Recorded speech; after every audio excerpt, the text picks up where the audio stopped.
আমি যে মাতাল হওয়ারই মতো হয়ে যেতে যেতে পায়ে পায়ে গেছি জড়িয়ে।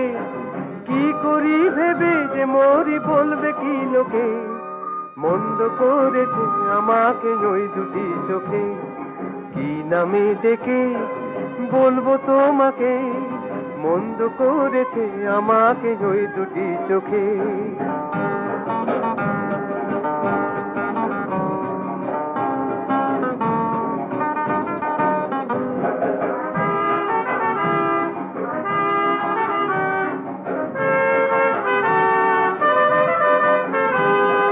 পালাতে পারিনি আমি যে দিশাহারা, দুটি চোখ যেন আমায় দিচ্ছে পাহারা। পালাতে পারিনি আমি যে দিশাহারা, দুটি চোখ যেন আমায় দিচ্ছে পাহারা।